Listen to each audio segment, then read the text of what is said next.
오늘의 하나님의 말씀은 창세기 10장의 말씀을 가지고 은혜를 받기로 하겠습니다. 창세기 10장의 말씀은 노아의 세 아들의 족보를 얘기하고 있습니다. 노아의 세 아들은 야벳과 함과 셈과 함과 야벳의 자손들의 그 족보에 관한 얘기입니다. 이 얘기를 통해서 우리가 하나님이 뜻하시는 귀한 은혜를 받기를 원합니다. 그 순서로 보면 첫 번째는 야벳의 후예들, 자손들의 얘기가 나오고, 그 다음에 이제 6절부터 20절까지는 함의 자손들의 얘기가 나오고, 또 21절부터 마지막 32절까지는 셈의 후손들의 얘기가 나옵니다. 여러분 어떻게 생각하십니까? 왜 야벳이 먼저 나올까요? 우리가 그 노아의 세 아들의 순서를 보면 셈과 함과 야벳 이렇게 순서가 나오는데, 어떻게 큰아들이 나오질 않고 야벳부터 나옵니다. 그 다음에 함이 나오고, 그 다음에 셈이 나옵니다. 그리고 절수를 따져보면 10장에 1절부터 32절까지가 나오는데, 야벳의 그 자손들에 대해서는 1절부터 5절, 사실은 2절부터 5절, 그 4절밖에 안 나와요. 그런데 함의 후손들의 자손들에는 6절부터 20절까지 15절이 나옵니다. 그런가 하면 셈의 후손, 셈의 자손들은 13절, 13절, 12절밖에 안 나옵니다.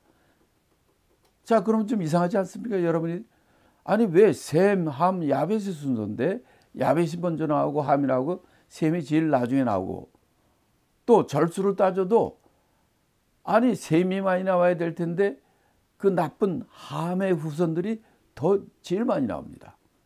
이런 문제들 우리가 또 한번 생각해 볼 바가 있다고 생각합니다. 먼저 1절부터 5절까지 야벳의 후손에 관한 얘기를 우리가 함께 읽어보겠습니다. 노아의 아들 셈과 함과 야벳의 후예는 이러하니라. 홍수 후에 그들이 아들을 낳았으니 야벳의 아들은 고멜과 마곡과 마대와 야완과 두발과 메섹과 디라스요.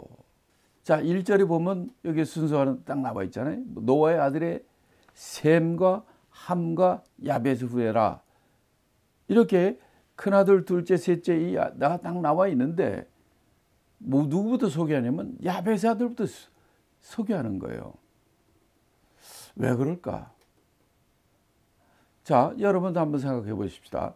셈과 함과 야벳 중에서 가장 중요한 사람, 중요한 아들이 누구라고 생각하십니까? 이 창세기를 통해서, 아니 성경 전체를 통해서 성경은 누구를 증거하는 것입니까? 물론 주 예수 그리스도죠. 성경은 다 예수 그리스도를 의미하는 겁니다. 근데 예수 그리스도는 어느 지파에서 나왔죠? 아브라함이죠. 아브라함은 그러면 이 노아의 세 아들 중 셈과 함과 야벳 중 어느 후손일까요? 예, 셈이죠. 그러면 왜 야벳이 먼저 나왔을까? 야벳은 여기서 제일 먼저 나왔다는 것은 제일 별 관계가 없기 때문에, 왜냐하면 셈이 맨 셋 중에 제일 마지막에 나옵니다. 그것은 마지막에 그 셈의 자손들이 아주 우리가 보는 핵심, 가장 주인공과 같은 것이기 때문에 뒤에 났고, 야벳은 함과 야벳 중에 어느 것이 더 별 볼일 없다고 생각하십니까? 많은 사람들은 야벳이 더 낫다, 함보다는 야벳이 낫다, 이렇게 생각하실 거예요. 네, 그런 쪽에서는 맞습니다. 그러나 이 하나님의 예수 그리스도의 아브라함의 후손, 아브라함의 그 계통이 나오는 이 셈과 마구 맨날 부닥치는 족속이 있어요. 누굽니까? 야벳입니까? 함입니까? 함이에요. 그렇기 때문에 바로 아무 연관이 없는 야벳의 후손들은 거의 관계가 없습니다. 그래서 제일 관계없는 야벳의 아들들을 후손들을 제일 먼저 낳고 그 다음에 역사 가운데서 계속 부닥치는 이 함의 자손들을 갖다 그 전에 낳고 맨 마지막에 바로 셈의 후손들을 놓게 된 것입니다. 이 야벳은 여기서 보면 아들이 몇 명을 낳았다고 그랬습니까? 여기 보면 고멜, 마곡, 마대, 야완, 두발, 메색, 디라스요. 7아들이에요. 7아들인데 여기서 우리가 성경을 통해서 많이 들은 이름들이 이런 겁니다. 고멜이라든지 마곡이라든지 마대, 메대, 두발 이런 것들은 많이 들었어요. 특별히 이 에스겔서 마지막 때 전쟁에 가는 거 얘기 나올 때 이런 족속들이 많이 나오는데 이거 다 야벳 족속이란 말이에요. 다시 말하면 이쪽으로는 러시아, 이쪽으로는 스페인, 유럽 바닷가에 있는 이 유럽 사람들을 중심으로 하는 그 족속들이기 때문에 사실은 셈과 별 마찰이 없어요. 그래서 지금 야벳의 아들들 7아들을 여기서 잠깐 얘기했고요. 그래서 여기서 보는 것처럼 이 야벳에는 이렇게 7아들이 있고 그 아래 자손들이 여럿이 나옵니다. 근데 통틀어서 여기 창세기 10장에서 나오는 야벳의 족속들, 그 아들들을 통해서 나오는 족속들을 얘기한 게 몇 족속이냐면 14족속밖에 안 됩니다. 그러면 이 성경 여기서 이제 지금 야벳이고 그다음에 이제 우리가 함을 볼 텐데 함은 족속이 몇 개나 될까요? 함은 30족속이 나와요. 제일 많아요. 그러면 셈은 몇 족속인가? 24밖에 안 돼요. 그러니까 14, 30, 26 다 합해서 얼마냐면 이 10장에서 창세기 10장에서는 70족속이 나옵니다. 이것도 아마 의도적으로 이 성경의 저자가 70이라는 숫자에 맞춘 것 같아요. 성경에 보면 70이라는 숫자가 많이 나와요. 예를 들면 여기서도 70족속만 나왔다. 아들은 있고도 자손들도 여러 나는데 어느 자손은 분명히 자손들이 있을 텐데 그런 기록하지 않았어요. 자, 왜 그러냐면 성경에 보면은 70이라는 숫자가 많이 나오는 것 중에 하나가 뭐냐면 우리가 예를 들어서 야곱이 흉년이 들었을 때 애굽의 총리로 되어 있는 요셉, 그 요셉이 있는 애굽으로 야곱의 모든 일가가 애굽으로 갔을 때 몇 명이 갔다고 그랬습니까? 70명이었어요. 71회 할 때도 70이고요. 그 다음에 그 사내들인 공회, 이스라엘의 사내들인 공회에 장로가 몇 명이십니까? 70명이에요. 또 예수님이 12제자 외에 제자를 또 키우는데 그 제자가 얼마냐면 70명의 제자였어요. 그러니까 여기서 보면 이 70이라는 것을 의도적으로 맞췄다는 것을 우리가 알 수 있습니다. 자, 거기에 계속해서 우리 야벳의 그 후예들, 자손들, 손자들 이런 것들을 더 보겠습니다. 자, 3절부터 5절까지 읽겠습니다. 고멜의 아들은 아스그나스와 리밧과 도갈마요. 야완의 아들은 엘리사와 달시스와 기띔과 도나딤이라.